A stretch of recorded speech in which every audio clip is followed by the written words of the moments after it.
Eh bien bonjour, vous à tous, mes amis sur Facebook. Oui, bien le bonjour. Et comme d'habitude, oui j'ai repris le mot, comme d'habitude. Eh bien oui, comme d'habitude, eh bien je vais vous conter une nouvelle histoire. Elle me fut contée il y a quelque temps. C'était juste un petit peu avant que je parte en vacances, entre guillemets. N'en parlons plus. Voilà. Donc à cette époque, eh bien l'esprit m'avait dit, viens et écris ce que j'ai à te dire. Et voici, écoutez bien, son histoire. Elle n'est pas triste. Voilà. J'étais, disait-il, en Amérique. Et né dans une famille, oh là là là là là, d'alcooliques. Le père buvait des litres et des litres, j'ai vu ça plus tard. Et la mère en faisait autant. La mère travaillait un petit peu, quelques ménages par-ci par-là, mais la plupart du temps c'était la manche. Et dormir comme le père, parce qu'il fallait cuver, ce qu'ils avaient bu dans la journée. Alors, ça a duré comme ça, je sais pas combien de temps. Hein. Le père faisait la manche, il dormait, il buvait, voilà, c'était là. Moi j'ai grandi. Et quand un jour, parce que souvent c'était l'orgie, hein, d'alcool, un vin médiocre, plus vinaigre que de vin.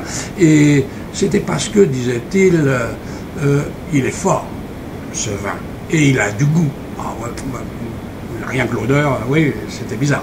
Enfin bref, c'était eux qui buvaient. Et quand ils avaient bien bu, ils se chamaillaient. Quand je dis chamailler, c'était plutôt coups et blessures. Ah ouais. Et un jour, j'avais voulu m'interposer, je suis resté sur le carreau. Alors après, j'ai dit, débrouillez-vous, hein, vous êtes les seuls. Et ça a duré comme ça, je ne sais pas combien de temps. Hein. Et puis un jour, eh bien voilà. Le père avait dit, il fait froid, je vais réchauffer la maison. On n'avait qu'une vieille cuisinière à boire qui marchait pas. D'ailleurs, quand il l'allumait, on était enfumé. Alors il fallait sortir et plus gelé encore dehors. Alors là, ce jour-là, il avait changé son idée et il avait rempli une casserole d'alcool à brûler et il a mis le feu. Ah ouais, ça, pour avoir chaud, on a eu chaud. Moi, je suis parti en courant parce qu'il fallait trouver de l'aide, appeler au secours. Et comme on était assez loin du village, et ben, quand je suis revenu, tout était cramé. Et eux aussi, ils avaient grillé. Ah, ça, pour avoir chaud, ils ont eu chaud, hein, mais ils avaient grillé avec la maison. C'était n'était plus qu'un paquet de sang. Les gendarmes sont venus et on m'a envoyé, moi, dans un orphelinat. Mais je me suis sauvé très vite, parce que moi, l'orphelinat, ça ne m'intéressait pas du tout. Hein. Lever à telle heure, faire son lit, tout ça. Non, non, non, non. Je me suis sauvé et je me suis retrouvé, en marchant bien, plusieurs jours, à faire la manche aussi, bien sûr, pour manger. Eh bien, je me suis retrouvé dans une ville et je me suis mélangé une bande de petits voyous qui étaient là et qui chapardaient et qui volaient. Et moi, j'étais très agile, très experte. Mais j'étais un grimpeur, un escaladeur. Alors, je montais, il y avait toujours une fenêtre d'ouverte au premier ou au deuxième ou au troisième étage. Et je raflais tout ce qui était raflé, bijoux, argent, tableaux, statuettes, tout ça. Si bien que je suis devenu leur chef incontesté. J'étais le meilleur. Ah oui, ça n'a pas duré longtemps, parce qu'un jour j'étais pris en flagrant délit. Et envoyé en prison. Ah, et là, en prison, eh bien j'étais dans une des pires que l'on peut trouver en Amérique. C'était l'horreur. Il n'y avait que des voleurs, des tueurs, des bandits, des assassins. Il y avait tout ce que vous voulez trouver, ils étaient tous là mélangés. C'était la lutte perpétuelle pour garder sa dignité, comme on pouvait. Et un jour, eh bien moi, je me suis retrouvé mort. J'avais attrapé un coup de froid à dormir, la plupart du temps par terre, parce qu'on était tellement serrés qu'il n'y avait plus de place dans les lits. Alors, j'ai attrapé froid. Et ce froid m'avait grillé les poumons. Il faut dire que depuis ma naissance, les poumons, ils en avaient vu une drôle. Alors, eh bien, je suis mort. Mais ce qui s'est passé, alors là, c'était étrange. Mon corps était étendu sur le sol, bien sûr, la face contre terre d'ailleurs. Et puis, ce qui s'est passé, c'est que moi, j'étais au-dessus à flotter comme un ballon. Ouais, c'était marrant d'ailleurs. D'ailleurs, je me suis dit, tu rêves, mon vieux. Tu rêves. Et puis j'ai entendu une voix qui a dit « Mais non, tu rêves pas, mon vieux, t'es là. Alors je me suis retourné d'un seul bond, et là j'ai vu Jésus et Marie. Alors là, je ne croyais pas à ces choses-là, moi. Dieu, ça n'existait pas, c'était un mythe de l'Église pour pouvoir avoir la main mise sur le peuple, hein. Voilà, ramasser des sous, parce que c'est eux qui faisaient la quête, hein. Voilà, moi j'en piquais un peu de temps en temps dans les églises. Enfin, ça c'était terminé. Eh bien, disait-il, c'est Jésus. Je l'ai reconnu parce que sur les vitraux, même les images, un jour on m'avait donné une image, c'était la même tête de presque, quelque chose près. Eh bien, me disait-il, t'en as fait une drôle de vie, toi, de ta vie. Pourtant, t'aurais pu, ouais, t'étais pas obligé de boire comme tes parents, t'étais pas obligé de faire la manche, tu pouvais aller à l'école. Pourquoi tu n'as jamais été à l'école? Fallait y aller. T'aurais peut-être appris un métier aussi quand on t'a envoyé à l'orphelinat, au lieu de devenir un voleur. Alors, mon frère, je ne peux pas faire grand-chose pour toi que prier. Et je vais prier fort, parce que tu mérites quand même. Tu as eu bon cœur. Tu partageais tout. Ça, c'est vrai. C'est à ton honneur. Et tu as souffert terriblement dans ta vie.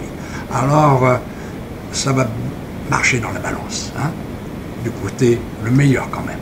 Mais tu es obligé d'aller au purgatoire. Un certain temps. Le temps de méditer sur la croyance en Dieu et les 10 commandements, dont l'un que tu connais bien, tu ne voleras point.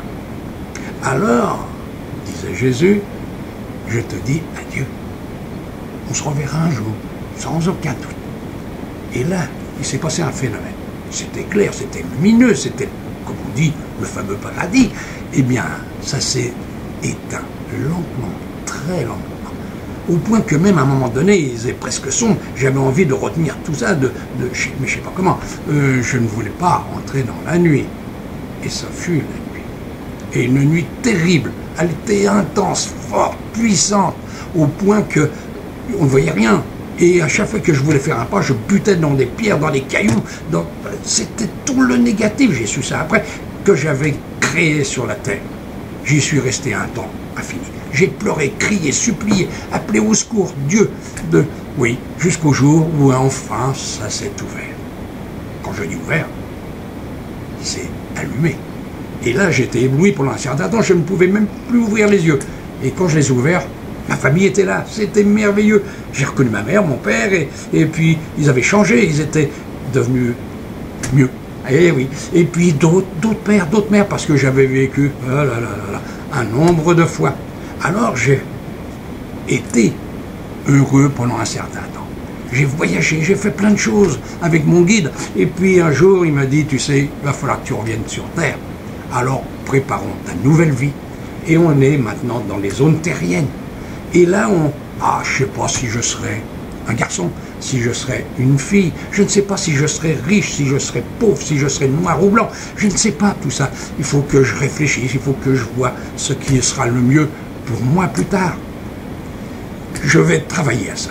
Je chercherai aussi un père, une mère et tout ça, mais j'ai tout mon temps, comme disait le bon Dieu. Alors, prends ton temps et prépare une vraie vie. Une vie que tu vas gagner enfin, parce que tu ne vas pas rester une éternité à revenir sur la terre sans cesse. Alors je vais prendre mon temps, je vais choisir mon temps, je vais prendre des reliefs, des repères un peu partout de façon à ne plus rater cette vie. Je veux devenir un Dieu parmi les dieux et je vais tout préparer pour cela. Voilà. À tous mes frères, je dis faites attention. Faites pas comme moi. Suivez la voie intérieure, cette voie divine, celle de Dieu. Il vous parle, il n'y a qu'à écouter. Adieu. Peut-être au revoir, qui sait.